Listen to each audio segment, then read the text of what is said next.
नमस्कार दोस्तों, आप सभी का स्टडी फॉर यूपीएससी पीसीएस में स्वागत है। आज तारीख है 5 दिसंबर 2025 और आज का न्यूज़पेपर आर्टिकल डिस्कशन का डिटेल वीडियो होगा। आज का वीडियो अंत तक देखिएगा। कई सारे टॉपिक ऐसे हैं जो स्टैटिक पोर्शन से भी हैं और इतिहास का एक टॉपिक है जो हम लोग डिस्कस करेंगे, क्योंकि द हिंदू में डिटेल उस पर में आर्टिकल जैसा आया हुआ है। उसके साथ में हम लोग दो और न्यूज़ को कवर करेंगे काफ़ी डिटेल में। और एक चीज़ है कि 1 दिसंबर से 71, 72 के लिए आंसर राइटिंग शुरू किया है मैंने, उसमें जुड़ सकते हैं। काफ़ी बेहतर रहेगा अगर आप वाकई 72 के लिए सोच रहे हैं। 71 के लिए भी एग्ज़ाम से पहले आपकी अच्छी खासी तैयारी हो जाएगी, तो जुड़ सकते हैं। काफ़ी कम दाम पर होता है। देखिए आज का पहला न्यूज़ क्या है, तो सुप्रीम कोर्ट ने बोला है राज्यों को कि ऐसे बीएलओ जो काफ़ी परेशान हैं उनको आप रिप्लेस कर सकते हैं एसआईआर वगैरह में। तो आपको पता ही है कि बीएलओ के साथ क्या घटनाएं घटित हो रही हैं। काफ़ी ज़्यादा उनको प्रेशर बनाया जा रहा है, उनके ऊपर में टारगेट का दबाव बनाया जा रहा है।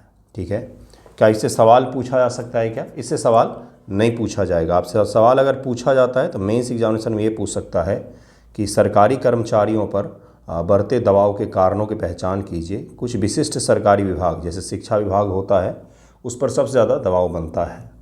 तो शिक्षकों पर बनते दबाव के कारणों की पहचान कीजिए। आपके अनुसार उसका क्या समाधान हो सकता है? इस प्रकार सवाल पूछे जा सकते हैं। या फिर जो आपका इंटरव्यू है 70 का, तो आपसे डायरेक्ट यही पूछ सकता है कि जो बीएलओ वगैरह पर प्रेशर बन रहे हैं, क्या इसके लिए किया जा सकता है? आप अगर हों तो आप क्या करेंगे इससे निपटने के लिए? ये समस्या को आप किस प्रकार से हैंडल करेंगे? तो आपसे पूछा जा सकता है, क्योंकि यह प्रैक्टिकल जो ऑफिसर्स होते हैं उन्हीं को हैंडल करना होता है ये। ठीक है, और बर्डन भी उन्हीं का डाला हुआ है, तो इसको कृपया तैयार करके जाइएगा। देखिए आज का पहला टॉपिक क्या है जो द हिंदू में आया हुआ। पहला टॉपिक है महार सत्याग्रह के बारे में। इसको कहा जाता है महार सत्याग्रह के बारे में आपने पढ़ा होगा। डिटेल में आया कि किस प्रकार से महार सत्याग्रह ने हमारे संविधान के निर्माण में एक प्रमुख भूमिका निभाई और उसका इम्पैक्ट कहीं न कहीं हमारे कॉन्स्टिट्यूशन में देखा जाता है। आप सोच रहे होंगे कि मैं इंडिया और रसिया क्यों नहीं डिस्कस कर रहा हूँ। पुतिन भारत आज कल आए ही हैं और आज दिन भर में उनकी कई सारे मीटिंग्स हैं, कई सारे एमओयू पर साइन हो सकते हैं। उसके बाद हम लोग उसको डिस्कस करेंगे इंडिया और रसिया के रिलेशन को। फिलहाल में आज का अपडेट आने दीजिए, उसके बाद उसको हम लोग पढ़ेंगे। महार सत्याग्रह इसलिए काफ़ी महत्वपूर्ण माना जाता है क्योंकि इसने हमारे संविधान में या सरकार बनने के पश्चात से, आज़ादी के पश्चात से जो सरकारें बनी हैं उसको कहीं न कहीं दिशा प्रदान किया कि किस प्रकार से जो सोशल डिस्क्रिमिनेशन है, सामाजिक जो भेदभाव है, उससे किस प्रकार से निपटा जा सके। जात पात को लेकर के सरकारों को कठोर रुख अपनाना चाहिए। संविधान में भी आर्टिकल 17 में प्रावधान जोड़ा गया है और आर्टिकल 15 में भी कहा गया है कि धर्म, जाति, लिंग, जन्मस्थान के आधार पर कभी भी विभेद नहीं किया जाएगा। अर्थात जो महार सत्याग्रह है उसने, इसको कहा जाता है भारत में पहला मानवाधिकारों को लेकर के सत्याग्रह, ऐसा द हिंदू ने नाम दिया है। क्या चंपारण सत्याग्रह मानवाधिकार के लिए सत्याग्रह नहीं था क्या, जहाँ किसान भूखे मर रहे थे? क्या उसमें जाति का फैक्टर नहीं था इसलिए वो मानवाधिकार से बाहर हो जाएगा क्या? तो उससे पहले हुआ है। तो ये कहना कहीं न कहीं सही नहीं होता है, लेकिन फिर भी चलिए बोल दिया गया है कम्युनिस्ट इतिहासकारों के द्वारा ये नाम, तो उसको हम लोग कंसीडर करके ही आगे बढ़ेंगे। महार का ऐतिहासिक महत्व क्या है? भारत का पहला मानवाधिकार आंदोलन इसको कहा गया है। किस उद्देश्य से कहा गया उसको ज़रा हम लोग समझने का प्रयास करेंगे, लेकिन मुझे जैसा लगता है पर्सनली, अपनी भी तो सोच समझ होती है कि ऊपर सारा खाला ही रहा है।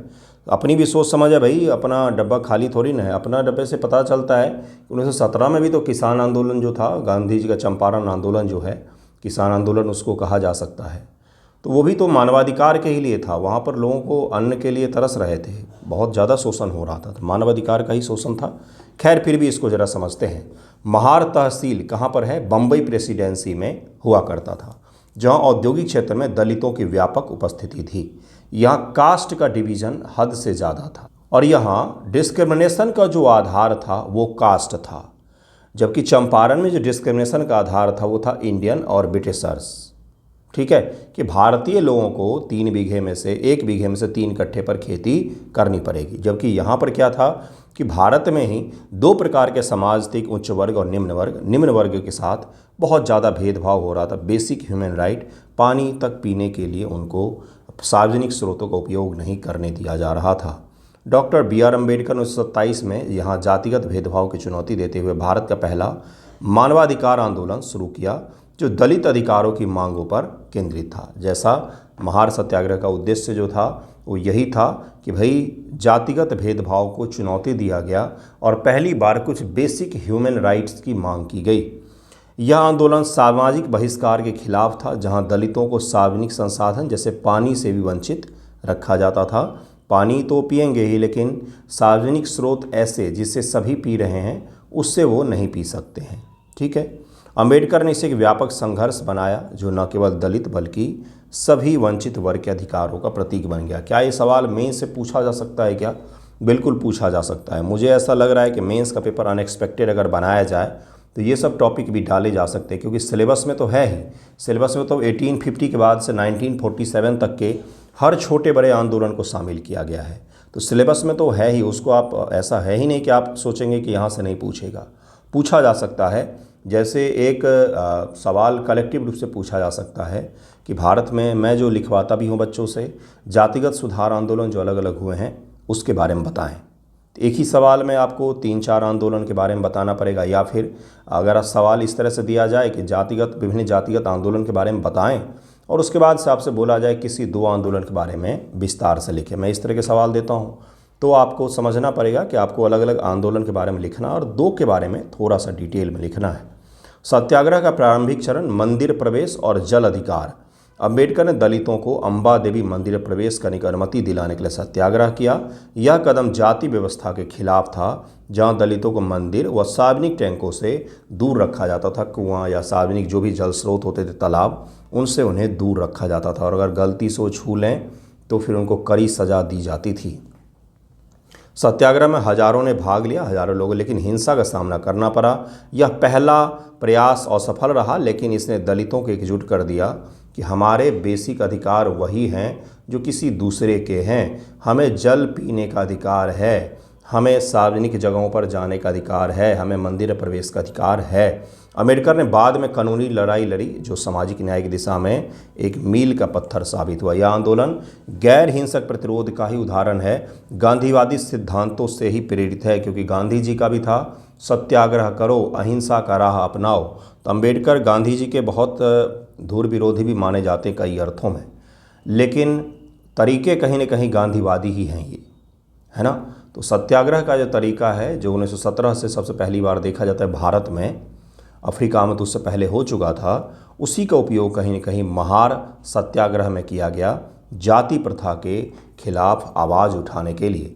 महार क्रांति का द्वितीय चरण फिर शुरू होता है, जल अधिकार का संघर्ष इसमें शुरू होता है। 1927 में दूसरा सत्याग्रह चवदार तालाब के पानी पीने के लिए हुआ था। पहला था मंदिर जो काफ़ी ज़्यादा हिंसक रहा, अंबा देवी मंदिर प्रवेश के लिए। दूसरा था जल। अम्बेडकर जी ने कहा कि यह संघर्ष सामाजिक समानता के लिए है। किसके लिए? तो सामाजिक समानता के लिए, जो महिलाओं को इसमें उन्होंने सबसे प्रमुख भूमिका दी। हजारों दलितों ने भाग लिया, लेकिन ऊंची जातियों ने काफ़ी विरोध किया। यह क्रांति 2 राष्ट्रीय घटनाएं, मंदिर प्रवेश और जल अधिकार से जुड़ी हुई हैं। अंबेडकर जी ने इसको फ्रांसीसी क्रांति से जोड़ा था। फ्रांस की क्रांति के बारे में पढ़ा होगा आपने, जहां महिलाओं की भूमिका को रेखांकित किया। इसने दलित महिलाओं के सशक्तिकरण को बल दिया, जो संवैधानिक नैतिकता का आधार बनता है कि समानता, लैंगिक समानता, जातिगत समानता होनी चाहिए भाई, कोई भी विभेद नहीं होना चाहिए, धार्मिक रूप से समानता होनी चाहिए, कहीं पर कोई डिस्क्रिमिनेशन नहीं होना चाहिए। समाज में जो संविधान के द्वारा स्थापित मूल्य है आर्टिकल 15 और आर्टिकल 17, जिसमें अस्पृश्यता का उन्मूलन किया गया है, छुआछूत का उन्मूलन, उसमें यही चीज़ है कि सार्वजनिक जगह पर जाने से आप किसी को भी रोक नहीं सकते हैं, आप जल स्रोतों का उपयोग करने से रोक नहीं सकते हैं, कंडीशन अप्लाई। अगर कोई बीमार व्यक्ति है तो उसको रोका जा सकता है, क्योंकि वो इन्फेक्शन फैल सकता है। महिला के अधिकारों पर प्रभाव, लिंग समानता की अवधारणा, सत्याग्रह महिलाओं को आगे रखा गया, जो फ्रांसीसी क्रांति की महिलाओं से प्रेरित था। अंबेडकर जी के द्वारा इस सत्याग्रह के दौरान दूसरे चरण में जो जल सत्याग्रह था उसमें वुमेन्स को आगे रखा गया, ताकि वो समाज में आगे आकर के लीडरशिप करें। संवैधानिक विरासत, समाज सुधार और समानता का सिद्धांत। महार सत्याग्रह संविधान के मूल सिद्धांत क्या है? इक्वालिटी एंड फ्रीडम, समानता और स्वतंत्रता को कहीं न कहीं शेप दिया, आकार दिया, जो हमारे संविधान में भी दिखता है और संविधान निर्माण के बाद सरकारों में भी दिखता है। इसके अलावा भी अगर हम लोग देखें तो अंबेडकर जी ने इसको सामाजिक न्याय की नींव बताया कि सोशल जस्टिस की अवधारणा का जन्म यहीं से हो रहा है भारत में, जहाँ पर समानता स्थापित की जा सकती है। उसके बाद से अगर हम लोग देखें तो इसमें सामाजिक सुधार, जैसे हिंदू कोड बिल जो संवैधानिक नैतिकता का प्रतीक माना जाता है, इसको बल मिला। लोकतंत्र को अधिक समावेशी बनाया गया, इंक्लूसिव बनाया गया कि सभी वर्ग लोकतंत्र में प्रक्रिया में शामिल हों और उसके लाभार्थी भी बने। सही शब्दों का चयन कीजिएगा लिखते समय। अब देखिए, आज़ादी के पश्चात से कई सारे एक्ट्स बनाए गए हैं जो जाति प्रथा के निवारण के लिए बनाए गए हैं। जैसे कि अगर संविधान की हम लोग बात करें तो संविधान एक्ट नहीं है, संविधान अलग होता है। तो इसमें आर्टिकल 17 है, आर्टिकल 15 है और आर्टिकल 46 है, जो अनुसूचित जाति जनजाति वर्गों के हितों की रक्षा के लिए दायित्व जो है, SC/ST वर्ग के हितों की रक्षा का दायित्व स्टेट का होगा, कर्तव्य होगा, जिसके तहत वो कई सारे प्रावधान भी करता है। जैसे कि आरक्षण का प्रावधान किया जाता है, जैसे कि 1989 का जो एक्ट है उसका प्रावधान किया जाता है, जैसे कि अस्पृश्यता अधिनियम 1955 इसका प्रावधान किया जाता है, जिसके द्वारा समाज में समानता स्थापित होती है और SC/ST वर्ग के साथ में डिस्क्रिमिनेशन नहीं होता है। ध्यान में रखिएगा, जो शुरुआत के जाति निवारण आंदोलन है वो मुख्य रूप से SC/ST पर केंद्रित हैं। उसमें OBC वर्ग का कोई खास आपको नहीं दिखेगा। OBC वर्ग का जो उत्थान है जाति प्रथा उन्मूलन इत्यादि को लेकर के, ये मंडल कमीशन के पश्चात से हुआ है, क्योंकि ये वर्ग कम शोषित था तुलनात्मक रूप से SC और ST वर्ग की हम लोग अगर बात करें तो संवैधानिक समानता, संविधान में समानता बता ही दिया मैंने आपको, आर्टिकल 17, आर्टिकल 46 अर्थात फंडामेंटल राइट्स, और उसके अलावा DPSP जो है, इन दोनों जगहों पर इसकी चर्चा की गई है। 1955 में एक्ट बनाया गया, आज़ादी के ठीक बाद 1955 में पारित अस्पृश्यता अपराध अधिनियम ने जातिगत भेदभाव को अपराध घोषित किया। विशेष रूप से सार्वजनिक स्थान, मंदिर, जल स्रोत इत्यादि जगहों पर अगर आप जात पात या छुआछूत में आते हैं तो यह एक अपराध माना जाएगा। 1976 में संशोधन ने इसे और मजबूत किया। जो सामाजिक बहिष्कार को रोकता है, यह कानून महार सत्याग्रह जैसे आंदोलन से प्रेरित था, जो दलितों के बुनियादी अधिकारों के लिए कहीं न कहीं यह एक्ट बनाया गया था। इसके बाद से अनुसूचित जाति जनजाति अत्याचार निवारण अधिनियम 1989 जिसको कहा जाता है, मैंने 86 बोल दिया था, 1989 SC/ST एक्ट जो 1989 है, इसमें नॉन बेलेबल ऑफेंस है, मतलब अगर आपका इस पर लग जाता है आपके ऊपर में चार्ज तो आपको जल्दी जमानत भी नहीं मिलेगा और तुरंत गिरफ्तारी का भी इसमें प्रावधान किया गया है। हालांकि इसका बहुत ज़्यादा मिसयूज भी होता है, लेकिन कहीं न कहीं यह SC/ST समाज को शक्ति भी प्रदान करता है। SC/ST अधिनियम जातिगत हिंसा और अपमान के खिलाफ सबसे शक्तिशाली कानून है, जो दलितों और आदिवासियों पर होने वाले अपराधों को विशेष श्रेणी में रखता है। और अगर ये एक्ट आप पर लग गया एक बार तो कोई सरकारी नौकरी नहीं कर सकते हैं आप, किसी सांसद विधायक किसी भी चीज़ के लिए आप चुनाव भी नहीं लड़ सकते हैं, किसी भी सरकारी पद के लिए कहीं पर भी एलिजिबल नहीं होंगे, चाहे वो अधिकारियों का पद हो या नेतागिरी हो, सभी जगहों से आप बैन हो जाते हैं, कहीं पर कुछ भी नहीं कर सकते हैं। अपमानजनक शब्दों का प्रयोग या आर्थिक बहिष्कार को गंभीर अपराध माना गया है, जिसमें त्वरित जांच, विशेष अदालत स्पेशल कोर्ट और सख्त सज़ा जीवन भर तक कैद का प्रावधान है। 2015 और 2018 में संशोधन ने इसे और कठोर बनाया, जिससे प्रारंभिक जांच पर रोक और पीड़ितों के लिए, जो पीड़ित होते हैं जिनके साथ होता है, मुआवजा भी शामिल है। लेकिन इसके कई बार आरोप ऐसे लगते हैं कि इसका बहुत ज़्यादा मिसयूज होता है, जैसा कि सुप्रीम कोर्ट ने कोर्ट किया था, इसका बहुत ज़्यादा मिसयूज होता है, कहीं न कहीं ब्लैकमेल करने के लिए उपयोग किया जाता है इस एक्ट को। कुछ चैलेंजेस में आप इसको ऐड कर सकते हैं। तो ये कुछ मुख्य अधिनियम और एक्ट हैं जिसको बनाया गया जाति प्रथा और सामाजिक समानता को स्थापित करने के लिए, जाति प्रथा उन्मूलन और सोशल जो इक्वालिटी है उसको इस्टेब्लिश करने के लिए, उसको सेव करने के लिए। तो ये जो महार सत्याग्रह है ये क्या है भाई? इसने हमारे संवैधानिक नैतिकता की, कॉन्स्टिट्यूशनल जो नैतिकता है उसकी नींव रखी और इक्वालिटी एंड फ्रीडम ये जो कॉन्सेप्ट आया है इसको भी कहीं न कहीं इसने प्रेरित किया। नेक्स्ट टॉपिक बहुत महत्वपूर्ण है, ये है सॉइल डे के बारे में। इंटरनेशनल सॉइल डे जो 5 दिसंबर को मनाया जाता है। इस वर्ष की थीम क्या थी? इस वर्ष का थीम बहुत महत्वपूर्ण है और यहीं से आपका सवाल भी आएगा। Healthy soil for healthy cities theme 2025 है यह। Healthy soil for healthy cities, स्वस्थ मिट्टी स्वस्थ शहरों के लिए। अब इस पर निबंध ज़रा लिखने का प्रयास कीजिएगा। जो लोग भी मेंस देने जा रहे हैं 71, इस पर निबंध लिखिए, या 72 की भी तैयारी कर रहे हैं, स्वस्थ मिट्टी से स्वस्थ शहरों का निर्माण, ज़रा निबंध लिखने का प्रयास कीजिएगा। कल जो मैंने निबंध दिया था आज उसको मैं डिस्कस करूंगा, वीडियो लाऊंगा आज निबंध का। मैं पूरी कोशिश कर रहा हूं कि आज आपको कम से कम एक निबंध का वीडियो दिया जाए। विश्व मिट्टी दिवस का महत्व क्या है?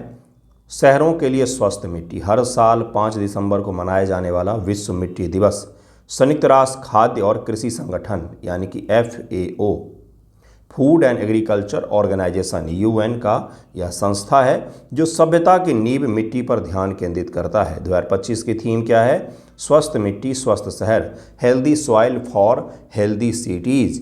अच्छे स्वस्थ शहरों के लिए स्वस्थ मिट्टी। इतनी बार इसलिए बोला क्योंकि अब प्रीलिम में पूछ सकता है, मेन से पूछ सकता है, निबंध में पूछ सकता है, क्या पता आपसे इंटरव्यू में भी पूछ ले कि हाल ही में मनाया गया है, क्योंकि अभी अभी का टॉपिक है करंट अफेयर का, तो कई बार ये सब चीज़ें पूछ ली जाती हैं। कठिन होता है क्योंकि ये याद करके नहीं जाते हम। शहरों में 56% वैश्विक आबादी रहती है दुनिया भर की, जहां मिट्टी, पॉल्यूशन, बाढ़, गर्मी से प्रभावित होते हैं। यह दिवस शहरवासियों को मिट्टी के संसाधन के रूप में देखने के लिए याद दिलाता है। हालांकि शहरों में आपको मिट्टी धूल के रूप में ही दिखता है, बाकी कहीं दिखता नहीं है, क्योंकि सब जगह हम कंक्रीट बिछा देते हैं, है ना, जो कहीं ना कहीं हमारे लिए बहुत नुकसानदेह होता है, बहुत ख़राब है, क्योंकि ग्राउंड वाटर को रिचार्ज नहीं होने देता है और सॉइल को कहीं ना कहीं वो पॉल्यूट करता है। शहरी मिट्टी की अनदेखी भूमिका। प्राकृतिक फिल्टर और कार्बन सिंक के रूप में शहरी मिट्टी चुपचाप से नायकों की तरह काम करती है, जो हवा को शुद्ध करती है, पानी को फिल्टर करती है और कार्बन को अवशोषित करती है। यहीं शहरों में कंक्रीट के जंगल, ये जो कंक्रीट का ही सब कुछ दिखता है, इतनी बड़ी बड़ी सोसाइटियाँ होती है, उसमें कहीं भी आपको मिट्टी नहीं दिखेगा। इनफैक्ट आपको गमले के लिए भी मिट्टी परचेज करना पड़ता है, खरीदना पड़ता है। तो ये कहीं ना कहीं हमारे मिट्टी जो है उसको हमसे दूर कर रहा है। मिट्टी जीवंत परिस्थिति तंत्र है, जो पौधों, सूक्ष्म जीव, जो छोटे जीव होते हैं, कृमियों से भरी होती है। शहरों में इसे नज़रअंदाज कर दिया जाता है और सही से प्रबंधन नहीं किया जाता है। शहरी बाढ़ का एक बड़ा कारण ये भी है कि जो बारिश की पानी होती है वो ग्राउंड वाटर के रूप में नीचे पहुंच ही नहीं पाती है, कंक्रीट के कारण वो सारा जम जाता है ऊपर ही। अब इसके कारण से भी शहरों में बाढ़ आते हैं। एक ये समस्या इसके कारण से उत्पन्न होती है। शहरी मिट्टी की चुनौतियां भी हैं। प्रदूषण और बाढ़ प्रबंधन की बहुत बड़ी चुनौती है, और जिसके कारण से मिट्टी का स्वास्थ्य तो खराब होता ही है, शहरों का भी स्वास्थ्य खराब होता है। स्वास्थ्य और कल्याण पर प्रभाव। मानसिक और शारीरिक लाभ। स्वस्थ मिट्टी तनाव कम करती है, शारीरिक गतिविधि बढ़ाती है, हरी जगहों से मानसिक स्वास्थ्य सुधरती है कहीं ना कहीं।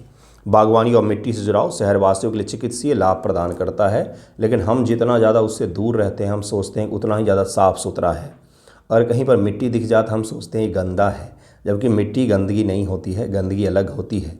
मिट्टी कभी भी नुकसान नहीं पहुंचाती है आपको। शहरों में मिट्टी सबसे क्षतिग्रस्त संसाधन है, जो प्रदूषण से प्रभावित होती हैं। हरी जगहें तनाव, चिंता और अवसाद को कम करती हैं, जो आपको कम ही देखने को मिलेगा। पार्क भी बनाए जाते हैं तो पार्क में भी बड़े बड़े कंक्रीट बिछा दिए जाते हैं, टाइल्स बिछा देते हैं, अलग अलग प्रकार के ईंट और पत्थर लगा देते हैं। वो थोड़ी ना नेचुरल हुआ, वो नेचुरल नहीं है। नेचुरल तो वही है जो होता है, घास हो, मिट्टी हो, बाकी पेड़ पौधे हो गया, बस ख़त्म। ओवर सजावट कर दिया जाता है ना। क्या है कार्रवाई का ब्लूप्रिंट? नगर निगम और समुदाय को भूमिका होनी चाहिए। अब इस पर हम लोग थोड़ा सा डिटेल में अब समझते हैं। मिट्टी की वैश्विक चुनौती को ज़रा हम लोग समझते हैं। टॉपिक आपको समझाया मैंने कि क्या है भाई, शहर और सॉइल। अब इसमें क्या क्या लिखेंगे? आवश्यकता लिखेंगे सबसे पहले, शहरों को क्यों आवश्यकता है। उसके बाद से क्या लिखेंगे भाई, इसका क्या प्रभाव पड़ रहा है। और उसके बाद से क्या लिखेंगे, समाधान किस प्रकार से किया जा सकता है। शहरों को सॉइल की क्या आवश्यकता है, शहरों में सॉइल के क्या प्रभाव पड़ सकते हैं, सकारात्मक, नकारात्मक, और उसका क्या समाधान हो सकता है। जो शहरों में सॉइल से जुड़े हुए इशूज़ हैं, जैसे कि सॉइल पॉल्यूशन है, या फिर उनको क्षतिग्रस्त करना, या फिर कंक्रीट बिछा देने इत्यादि जैसी चीज़ें। अब समाधान पर आएंगे तो भारत के द्वारा समाधान, वैश्विक समाधान जो विश्व के कई सारे संगठन मिलकर के कर रहे हैं, और क्या होगा आपके सुझाव। इस 3 भाग में समाधान को हमेशा ही लिखा जाता है कि आप अपने क्या सुझाव देना चाहेंगे समाधान के लिए। मान लीजिए आपसे पूछे कोई कि 5 पॉइंट बताओ कि मिट्टी को लेकर के क्या क्या चैलेंजेज हैं, तो वहाँ पर आप क्या बताएंगे।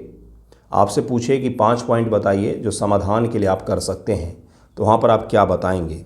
आँख ऊपर घुमा के नहीं देखना होता है इंटरव्यू में या कहीं पर भी सोचना नहीं होता, आपको जस्ट वहीं पर सोच करके आंसर देना होता है। तो जितना ज़्यादा आप पढ़ेंगे इन चीज़ों को उतना सही रहेगा आपके लिए। फिर मिट्टी पृथ्वी की सबसे महत्वपूर्ण संसाधन है जो खाद्य सुरक्षा, जैव विविधता, डाइवर्सिटी, जलवायु संतुलन के लिए सबसे मूल चीज़ जो है वो यही है।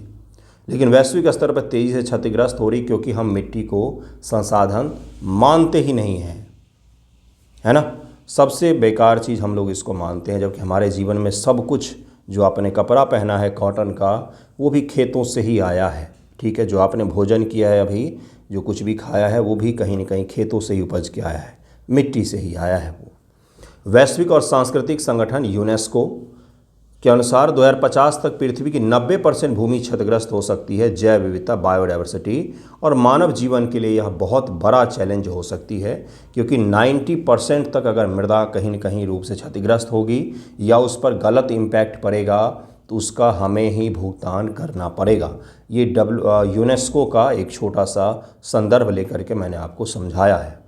मिट्टी क्षय और क्षरण क्या है। वैश्विक स्तर पर मिट्टी का क्षय सबसे बड़ी समस्या है, जहाँ सूखा, जो ड्रॉट कई सारे जगहों पर देखे जाते हैं। जैसे बिहार की अगर हम लोग बात करें तो बिहार के कुछ ज़िलों में, एक सवाल ही मैंने बच्चों से पूछा था, बिहार के कुछ ज़िलों में 40% तक रेनफॉल कम हुआ है। हो सकता है पिछले 2 साल के लिए हो सकता है अगले साल 40% ज़्यादा हो जाए। मैं आपको क्या बता रहा हूँ, इससे क्या होगा, मृदा का कहीं न कहीं नुकसान होता था। जलवायु परिवर्तन का सबसे ज़्यादा इम्पैक्ट किसी पे पड़ेगा तो मृदा पर ही पड़ेगा। टेम्परेचर ज़्यादा होना, वर्षा ज़्यादा होना, वर्षा कम होना, खूब तेज़ ठंड इत्यादि कारणों से मिट्टियाँ प्रभावित होती हैं। आंधी तूफान इससे भी प्रभावित होती हैं, बाढ़ से प्रभावित होती हैं, जिनमें उनके कई सारे ऊपर के परत बह भी जाते हैं, वहीं पर गाद आ भी जाते हैं। लवणीकरण से प्रभावित होती हैं, और मिट्टी अगर ज़्यादा एसिडिक हो जाए उससे भी प्रभावित होती हैं। तो ये सब इसके चैलेंजेज हैं। औद्योगिक कृषि प्रमुख कारक है। संयुक्त राष्ट्र पर्यावरण कार्यक्रम के अनुसार सूखा मिट्टी की नमी को कम कर उर्वरता को घटाता है, जबकि भूमि क्षय से प्रतिवर्ष 12 मिलियन हेक्टेयर कृषि भूमि अनुपजाऊ हो जाती है। आई नो ये टॉपिक बोरिंग है, लेकिन बहुत महत्वपूर्ण है आपके लिए, ये डेटा भी याद रखिएगा। बिना सस्टेनेबल कृषि प्रथाओं के, ऐसी प्रथाएं जो मृदा को नुकसान न पहुंचाएं, जैसे कि रिड्यूस किस चीज़ को भाई, तो फर्टिलाइज़र का जो हम लोग यूज़ करते हैं उसको रिड्यूस करना है, रीयूज करना है, उसके अलावा रिसाइकल करना है, जिससे क्या हो, रिड्यूस, रीयूज एंड रिसाइकल, जिससे मृदा के क्षरण को कहीं न कहीं हम रोक सकें। वैश्विक कृषि भूमि 30% से अधिक गंभीर क्षय का शिकार हो सकता है। और मृदा का जो सबसे बड़ा शत्रु है ना, वो है सबसे ज़्यादा जो इम्पैक्ट पड़ता है वो है किसी पेड़ को काट देना। तो डिफॉरेस्टेशन जो होता है, निर्वनीकरण जो होता है, उसके कारण से सबसे ज़्यादा नुकसान किसी चीज़ का हो रहा है तो वो है मृदाओं का। क्योंकि एक पेड़ जब आप काटते हैं तो उसकी जड़ बहुत बड़े एरिया मिट्टी को पकड़ करके रखती है, वो सारा बह जाता है उसका ऊपर का परत, और वो जगह कहीं न कहीं बंजर होने लग जाती है। प्रदूषण व रासायनिक उपयोग, जैसे उर्वरक का भरपूर उपयोग किया जाता है या कचरे को जहाँ तहाँ डंप कर देना। रासायन, कीटनाशक, औद्योगिक कचरे से मिट्टी प्रदूषित होती है, जो सूक्ष्म जीव और पोषक तत्वों को नष्ट कर देती है। शहरों में कंक्रीट और प्लास्टिक से मिट्टी दब जाती है, जिससे जल निकासी बाधी होती है और बाढ़ का भी खतरा बनता है, और मिट्टी भी धीरे धीरे करके उस एरिया की बंजर हो सकती है, क्योंकि उसमें पोषक तत्व की कमी हो जाती है भाई। शहरीकरण और जलवायु परिवर्तन, शहरीकरण से मिट्टी सीलिंग, कंक्रीट कवरिंग बढ़ रही है। 2025 के विश्व मिट्टी दिवस थीम स्वस्थ मिट्टी स्वस्थ शहरों में भी प्रमुख चुनौतियां यही सबसे ज़्यादा मौजूद है कि भाई शहरों के लिए मिट्टी का प्रबंधन किस प्रकार से किया जाए। जलवायु परिवर्तन के कारण से ये जितने भी समस्याएं मैंने आपको बढ़ाई है, ये मल्टीप्लाई हो जाता है। सूखा ज़्यादा होगा, रेनफॉल कहीं ना कहीं ज़्यादा होगा, दोनों ही क्रम में मिट्टी का ही नुकसान होता है। पेड़ अधिक काटे जा रहे हैं क्योंकि हमें औद्योगिकरण करना है, शहरीकरण करना है, शहर बसाने हैं, उद्योग लगाने हैं, तो पेड़ काटे जा रहे हैं, उससे भी मृदा का ही नुकसान होता है। हमें ज़्यादा उपज चाहिए तो हम ज़्यादा फर्टिलाइज़र का यूज करते हैं, ज़्यादा जोतते हैं, हम लोग गहराई से जोत देते हैं मशीनों से। इन हर चीज़ से मिट्टी का नुकसान होता है, इसको ज़रूर याद रखिएगा। अब कुछ प्रयास किए गए हैं। वैश्विक समुदाय ने मिट्टी संरक्षण को प्राथमिकता दी है। 2025 में कई महत्वपूर्ण पहलें शुरू की गई है।